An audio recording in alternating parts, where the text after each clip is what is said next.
speaker is here. Greg has a PhD in statistics from, guess what, USC. And he's taught data science classes at USC.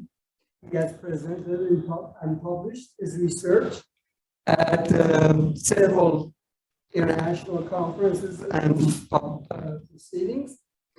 And Greg won the best model at the Orange County R Users Group Hackathon, and also finished second place in COVID-19 computational challenge hosted by City of Los Angeles. So please join me in welcoming Greg to talk more about his background and talk about his talks on dealing with rare events and how to come up with probabilities of those events.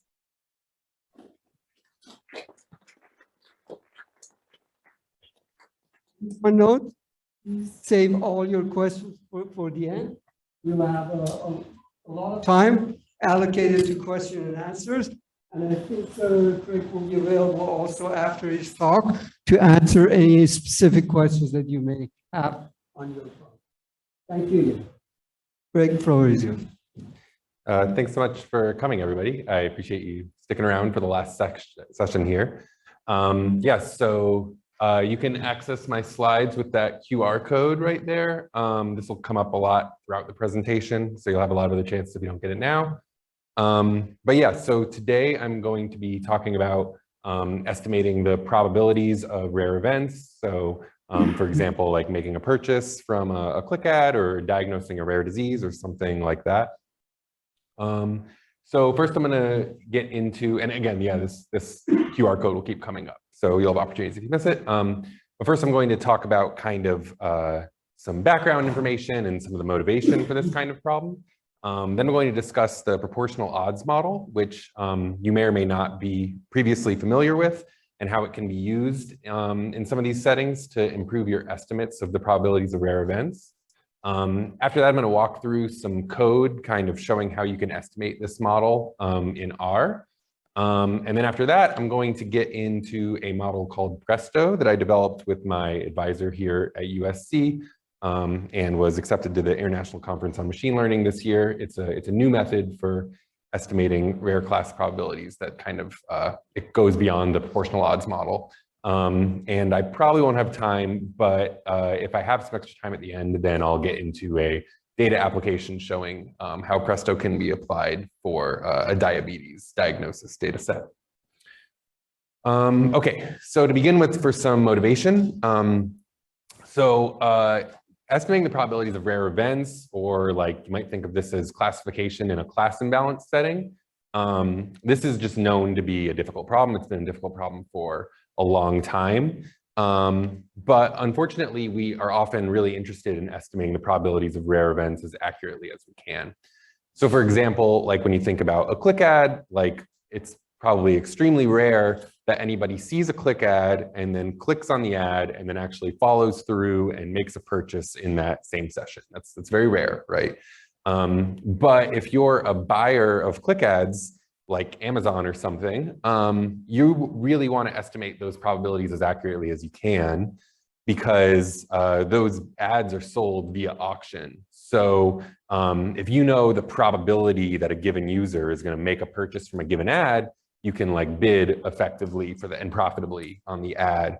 So you'd like to estimate that probability as accurately as you can, even though that's like going to be very difficult. Another example is in like health and medicine, so diagnosing rare diseases.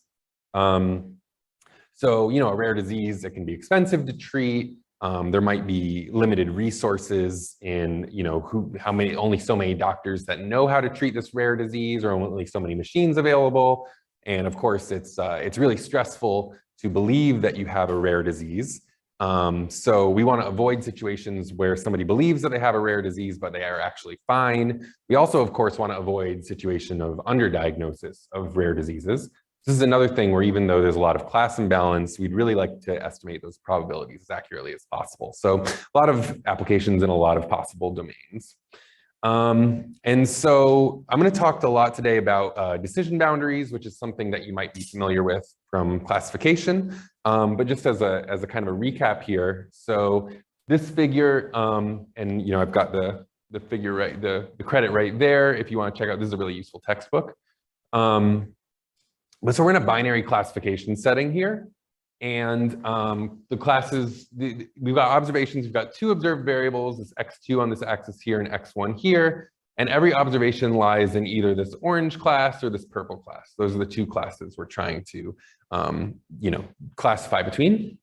And basically, in this orange region, the observations are more likely to be in the orange class. In this purple region, they're more likely to be in the purple class. It's not like 100%, right? There's some like crossover. But those are the most likely. And so there's a border in between these regions, and that's called the Bayes decision boundary. So the Bayes decision boundary is the set of points right in the middle. Any points that lie exactly on this decision boundary have exactly a 50% probability of lying in each class. So when we're doing classification problems, one way to think about it is that we're trying to estimate the decision boundary as well as we can. So for a concrete example of a model that does this, we can think about logistic regression. So in a logistic regression model, one way you can write it is with this equation. So this is like the log odds. So you may or may not have seen logistic regression written in this way. But logistic regression basically estimates a linear decision boundary between classes. And so for each observation, we get a vector of predictors, x1, x2, xp. We get these p different predictor variables or covariates.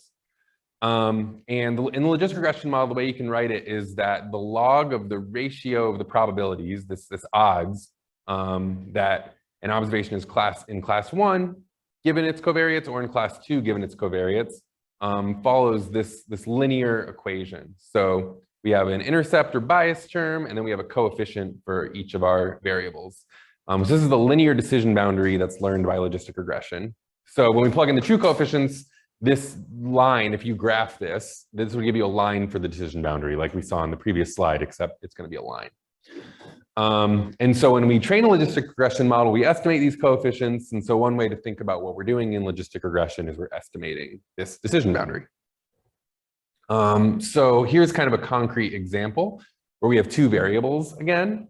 Now this looks a little bit different from the previous example I showed you. For one thing, the decision boundary is linear, but this decision boundary, it's also like far away from the data. And so this is data that I generated. If you follow that QR code to the GitHub repo, you can see the code that generates this yourself. It'll generate this exact same plot so you can see exactly what's going on. But this is, I think, maybe a good way to think about rare events or class imbalance, is that your data is far away from the decision boundary. So in other words, like kind of the reason why this event of being in class 2, the red class, is rare is because there aren't any points that are near the decision boundary. So no points have like about a 50-50 shot of being in the rare class. So yeah, so this is like a, was actually generated from the logistic regression model. We only had these 2 out of 100 points come up in the rare class. And so this is going to be a difficult decision boundary to estimate. So yeah, so basically, because like the points that are near the decision boundary are the most useful for estimating the decision boundary. So we have none, so we're gonna have a really hard time estimating the model. And in fact, after generating the data from the logistic regression model, so sometimes logistic regression might not be the best model because it's very simple, but in this case, it's the right model. It's how the data was generated. I estimate a logistic regression model, and this is my estimated decision boundary, this orange dashed line. So you can see why it came up with that, because it's kind of close to these 2 points that happen to be in the rare class. But it's obviously a really bad estimate of the true decision boundary. And so as a result, since this estimated decision boundary defines our estimated rare class probabilities, our estimated rare class probabilities are going to be really bad too. So this is kind of like an illustration of what goes wrong sometimes in classification with class imbalance. Okay, so what can we do to improve this situation? So this slide kind of goes over sort of a central idea of what I'm going to talk about today. which is kind of leveraging intermediate outcomes. So in a lot of these situations, there might be like intermediate outcomes on the way to the outcome that we care about. So for example, in that click ad example that I keep talking about, it's very rare to click on an ad and then like go through and make a purchase in that same session. But it's a lot less rare to click on the ad and maybe look at the page for a second and then decide not to make a purchase. That's a lot less rare. Or in these rare diseases that I've been talking about, often there are like intermediate outcomes on the way to having like a full-blown disease. So for example, before you're diagnosed with diabetes, typically you'll be diagnosed with pre-diabetes. Or if you have hypertension, high blood pressure, typically you might be diagnosed with pre-hypertension before then. These intermediate outcomes are more common because everybody who has diabetes gets pre-diabetes first, but not everybody who gets pre-diabetes ends up with diabetes. So these intermediate outcomes might be more common. And even though we're not directly interested in these intermediate outcomes, predicting them is a bit easier because they're less rare. So the idea behind what I'm going to talk about today is maybe we can somehow use this easier classification problem with less class imbalance that we're not directly interested in to improve our estimation of the rare probabilities that we actually are interested in. So I'm going back to this data from before that I showed you. This is the exact same data set, except now there's like a third class intermediate outcome because we're only interested in estimating the probability of this rare event, these red dots. But there is actually these two categories before then that I collapsed together into one category because we're not directly interested in the difference between these two categories. So now we have these purple dots. It's a little hard to see here, but we have these purple dots that are an intermediate outcome between class 1 and class 3. And this black dashed line is the decision boundary between classes 1 and 2. So you can see the class imbalance problem is a lot less bad for between classes 1 and 2. So it's a lot easier for us to learn this decision boundary. And if I estimate a logistic regression on this data, I get this orange dashed line, which isn't perfect. This is a small data set for an example, but this is obviously like a much better estimate of the decision boundary than that previous estimate we got of the rare decision boundary. So we can, in fact, estimate the difference. And by the way, this is the logistic regression problem predicting, are you in class 1 or are you not in class 1? So logistic regression works much better for that problem. So the idea is, can we somehow use our more precise estimate of this common decision boundary to better estimate the decision boundary between the rare classes and ultimately better estimate the probabilities of the rare events that we're interested in? So now I'm going to get into the proportional odds model, which is an ordinal regression model that can do this. So I'm going to write down again the logistic regression model. It has this form where we take the log of the odds, the ratio of the probability of being class 1 or 2, and it follows this linear equation, this linear decision boundary. So in the proportional odds model, or sometimes called the ordered logit model, or ordinal logistic regression, it's a model when you have ordered outcomes, so up to k for whatever k is, ordered outcomes, like ordered categorical variables. They have to follow some kind of ordered structure for this to work. And what it does is it models decision boundaries, like k-1 total decision boundaries between these classes. So we do k-1 sort of logistic regressions, classifying like, are you bigger than this class little k or less than or equal to it? So for example, are you in classes 1 or in 2, or are you in classes 3 through k? So we have a bunch of these logistic regression problems. But the key thing is that we assume that there's a common beta vector for all of these decision boundaries. They all share the same slope. And the only thing that's different between the decision boundaries is different intercepts. So we're going to assume that like there's just, all decision boundaries have the same slopes, they just have different intercepts. So what we're going to do is we're going to kind of jointly estimate these k-1 logistic regression models for each of the decision boundaries between the ordered outcomes. We're going to borrow the same beta parameters for all of the decision boundaries. So what this is going to help us with, the assumption that all of those beta vectors are exactly equal is maybe strong. But if that like roughly works, if it's like close enough to true, then we only have to have one decision boundary that's easy to estimate, and we can learn the slope of the decision boundary from that decision boundary. And then for the rest of the decision boundaries, we kind of like already know the slope, and we only have to estimate these bias or intercept terms for those other decision boundaries. So we're kind of like using the rare data like as little as possible. Going back to this data example where we have the three class problem again. So this orange dashed line is the logistic regression on the rare class that I told you before, like it predicts, are you in the red class or not? These green dashed lines estimate the proportional odds model on this same data set. And these are the estimated decision boundaries.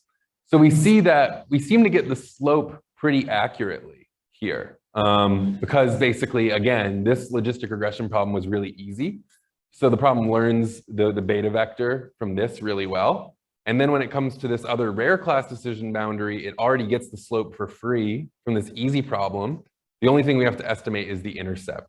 The intercept's off, it should be closer to over here. But overall, this is like a much more accurate estimate of the decision boundary than this orange dashed line. So our estimated probabilities of being in the rare class are going to be a lot better. This isn't a magic bullet. This isn't, a perfect estimate of the decision boundary. Rare class classification is always going to be hard. But this kind of makes it as easy as possible, and we learn as little as we possibly can from the rare. We like lean on the rare class as little as we possibly can. Only having to estimate that intercept term and kind of giving it the slope to help.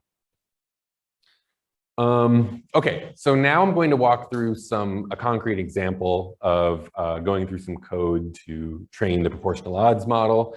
Again, if you scan that QR code, you can see these slides, and you can get code that generates those plots from before and also shows the code that I'm about to walk through. Okay, so the proportional odds model is implemented in R in the math package as function POLR. And in these slides, I'm going to walk through the code that implements it. If you're a Python user, you can also use the function ordered model in the stats models library. This QR code will take you to the documentation for that function, so you can see how it works there. Or you can just click on this link. Again, if you don't get a chance to scan this right now, you can go to the GitHub repo later, and you can get it that way. But so as an example data set, we're going to use this soup data set from the Ordinal R package. So this is kind of a unique data set. It's a set of responses in a taste testing study from a soup company. So we have a soup company, and this is a real data set, by the way. So they got a bunch of soup testers. They were given a reference soup. They was like, try this soup. And then after that, they were blindly given another soup that was either identical to the reference soup, or it was like a slightly different soup. And they responded and they said, is this the same as the reference soup, or is it a different one? And they also said how confident they were. They said if they were sure that it was, the reference soup or not the reference soup. They said they were not sure, or if they were just kind of totally guessing. So because of that, we get these 6 levels of ordinal responses, ranging from like, I'm sure it's the reference, I'm not sure, but I think it's the reference, all the way to like, I'm sure it's not the reference. We have these 6 ordered responses. So we get, in the end, we have 1,847 of these responses that we observe. And we have 9 predictors that are associated with the taster and the soup and the circumstance of the day and stuff like that. I won't go into the details. It's not that important for our purposes, but you can look at the documentation from the Ordinal package if you want to see. So that's the data set we're working with these ordered response. So you can run this code to install the Ordinal package and load the data set and take a quick look at the data set. And so this is our response, this ordinal factor that has these 6 different levels, and we have these different predictors that we're going to use. And so you can look at the proportions of observations that lie in each class, and we're going to be interested in this class 1 right here, where about 12% of the observations lie. because typically we're going to be thinking about problems where we're interested in an extreme of the response. So, like I talked about, like having a rare disease or making a purchase from a click ad or something like that. You could also be interested in this response that's the most rare. The same principle is going to work. But for illustrative purposes, we'll care about these probabilities. So you can use this POLR function. It requires the responses to be encoded as an ordinal categorical variable. So if you're not familiar with encoding your response as an ordered variable, here's code that shows how to do that. You use the factor function in R after you create, this is just like a vector of just like characters, right? And then you create a factor where you say that's ordered and you specify the ordering of the levels, and now you have an ordered response. In the soup data set, it's already ordered for us, but in case you're not familiar with how to do that, I wanted to show this. So now you can train the proportional odds model. You load the mass package, you install it if you don't have it, and you fit this POLR. So this says we're going to estimate sureness, and we're going to use these predictors, and we're going to estimate from the soup data set. It should estimate really quick. And you can look at the model, you can see your coefficients, you can see that we have, because there's 6 classes, we have 6 minus 1 decision boundaries to estimate, so 6 minus 1 intercepts, and they all have the same slope. And here's our fitted model. And then finally, we can get the probabilities of lying in each class. So we use this predict function, and we generate predictions for the full data set. You could, have a training set and a test set that are separate if you like. And we want to specify that we want the probabilities. And so here are our estimated probabilities of lying in each class. So here's our estimated class 1 probabilities. So in our paper, we showed that the proportional odds model does better than the logistic regression model at estimating these class 1 probabilities.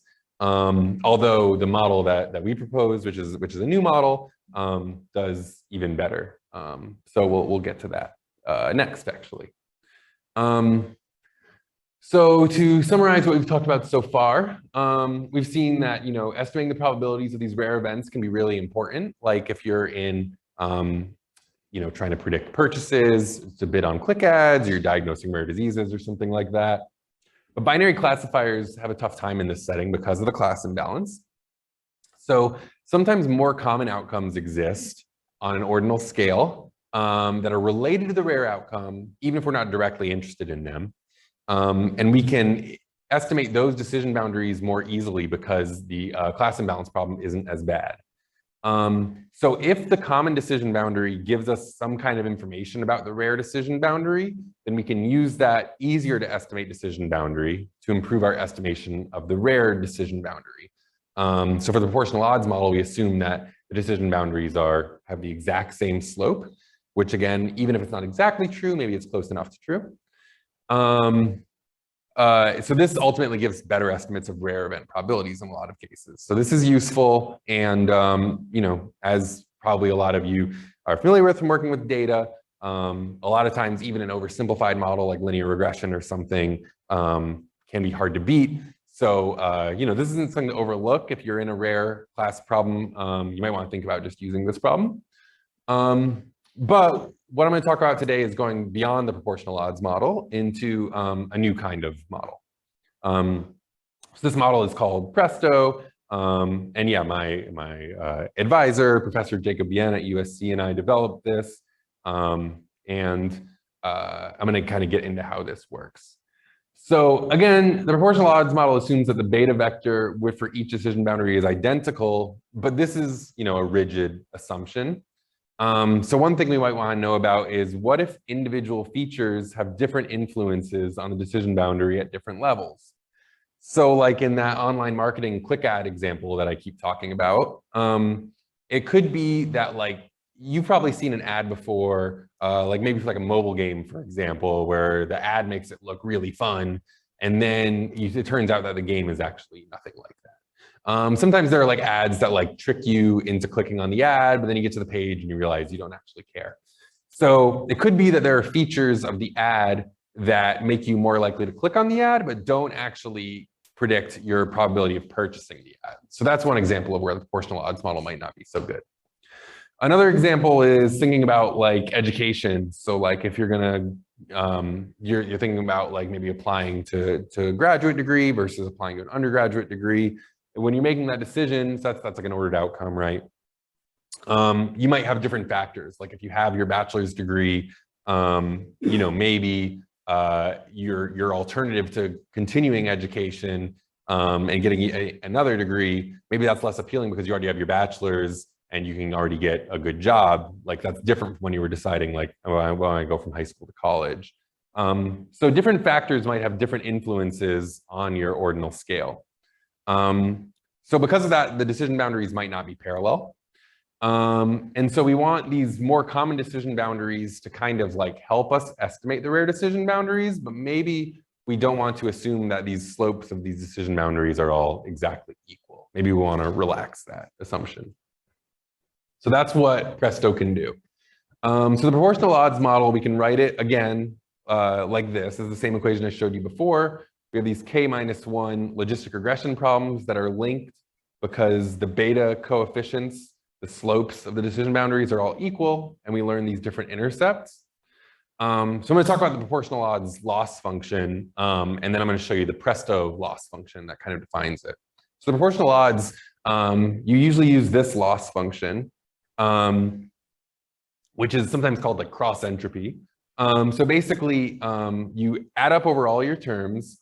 These are their probabilities, like given your parameters alpha, which are the intercepts, and beta, which are the slope terms.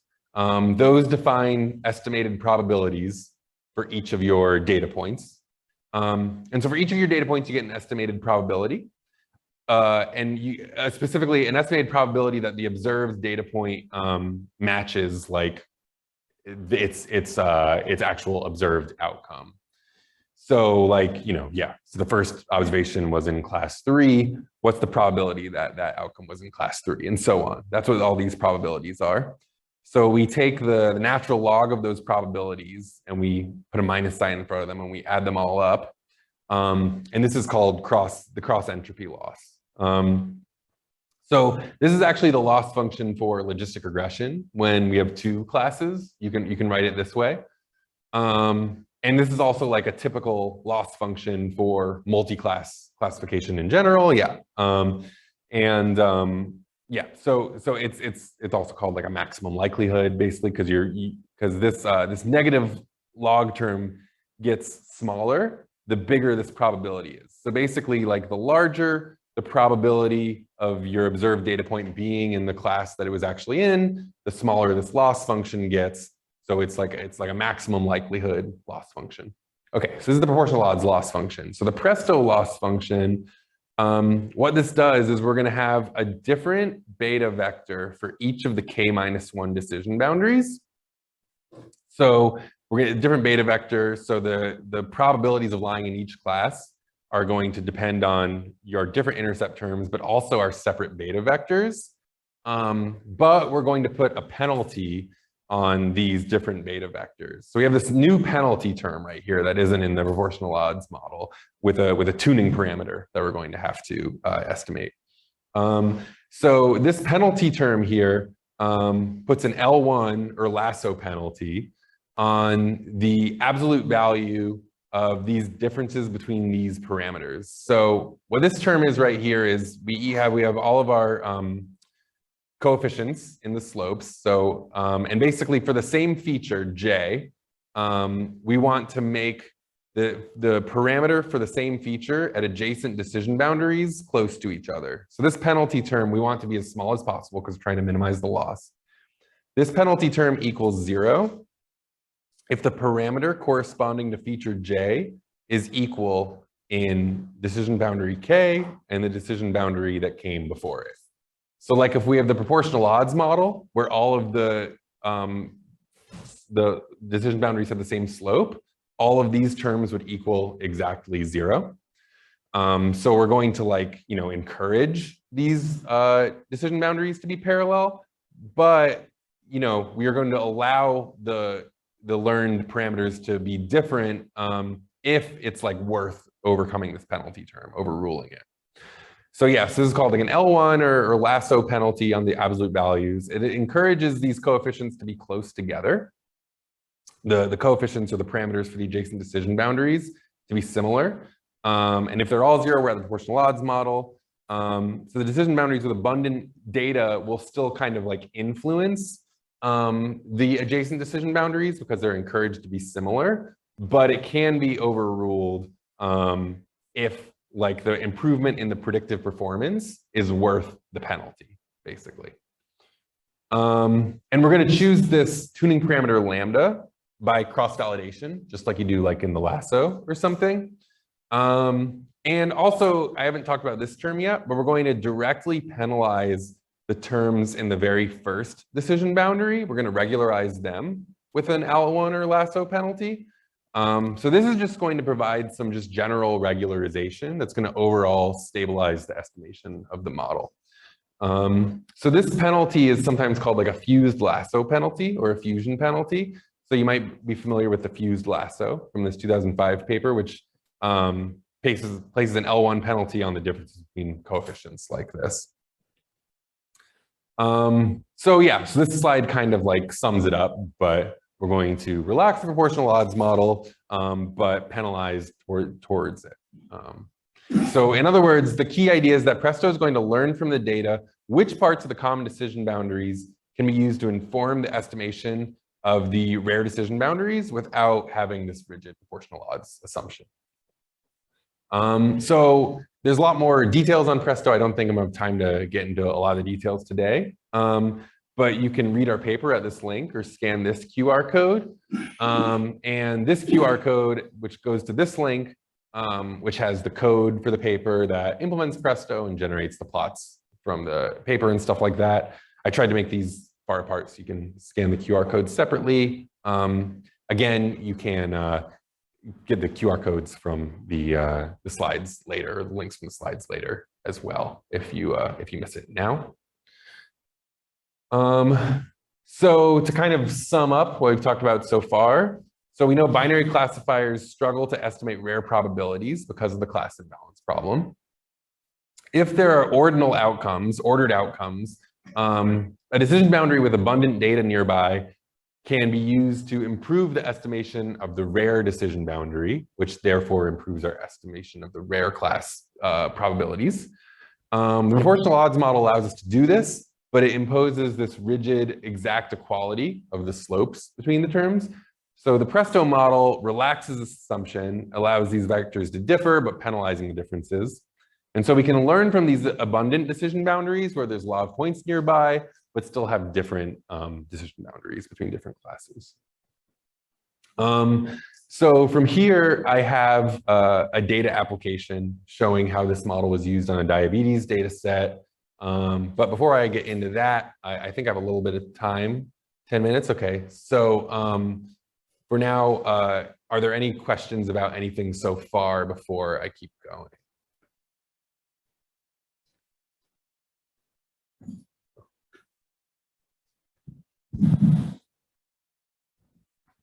I think I'm understanding that when you're choosing a model, this model or either of the two models that you mentioned are going to be the right one if at the very least there's a correlation between the beta vectors. Right. And so I'm wondering if it's just a general trend with ordinal data that there is a correlation or even that they're the same, or if there isn't, just a general trend. This is a very common true assumption. If there is some sort of like conceptual, thing that if you understand about the data set that it's probably going to be true, then that this is going to work out. Yeah, that's a really good question. Going back to this, let's look at the proportional odds model. Okay, yeah. So we have this ratio of the probability of like which class you're in. So one way to think about what this is an estimate of the decision boundary. Another way to think about this is that this is almost like a score of how interested or how far along you are. So for example, in the purchasing example, this could be like a score of how interested you are in the product. So it kind of like sums it up in a single number. So if this score is really big, you're very interested in the product, which means you're most likely to make a purchase. If it's really small, you're like least likely. So basically, the proportional odds model tends to be useful if you're in a situation where you think it's likely that there's like a single index that summarizes which category you're likely to be in.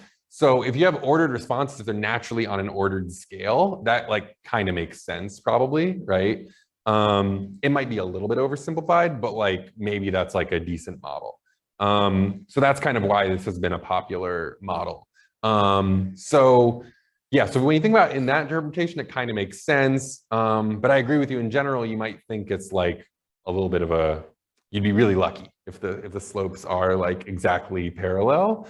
So, you know, maybe the truth is kind of like a little bit in the middle, but yeah, that's a little of like an intuition of why you might think that the parallel assumption is like not too crazy. Oh, cool. Hello, yes. So for the penalty term, you use L1 lasso. Is it possible that there was consideration to use, like, say, L2 for like a ridge type of penalty for like scalar increase penalty? Like what was kind of like the decision process, or is it allowed or not? That's what I'm curious to ask. Totally. Yeah, that's a good question. So, I mean, yeah, we tried it both ways. And honestly, like if you use a ridge penalty, like square these terms instead of absolute value, the results are going to be similar. So yeah, I mean, yeah, honestly, and there are libraries where you can use a ridge penalty, or you can even use an elastic net penalty. I wouldn't say the difference is like crazy. So yeah, in practice, it's probably not honestly a huge deal either way. Yeah, with this, you know, with a lasso penalty, it's going to encourage some of these differences to be like exactly zero. So, but yeah, the difference is, it's kind of subtle, probably. Yeah. Yeah, good question.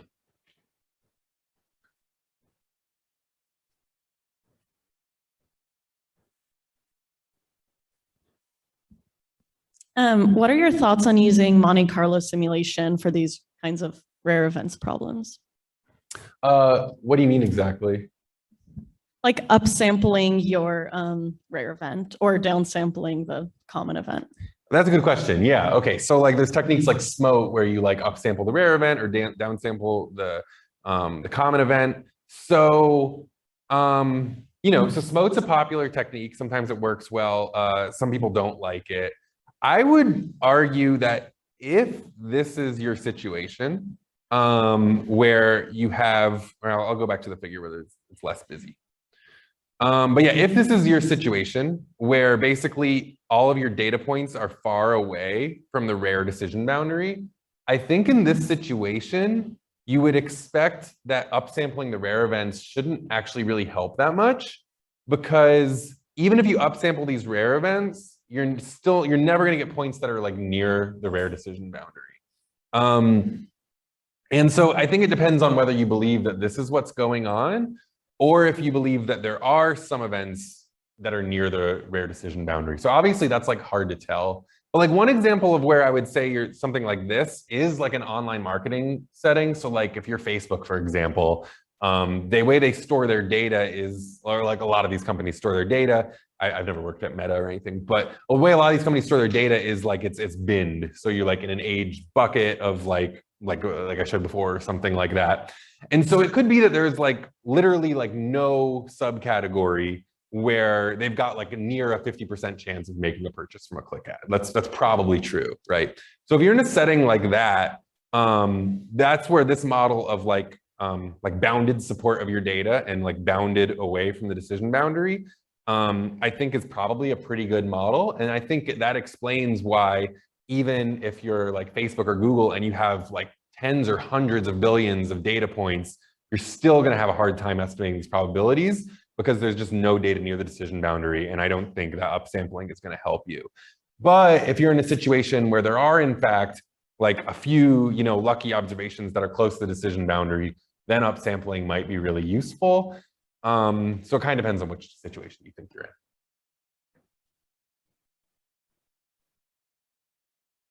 Any other questions? Now, please join me in thanking Greg for a very informative presentation.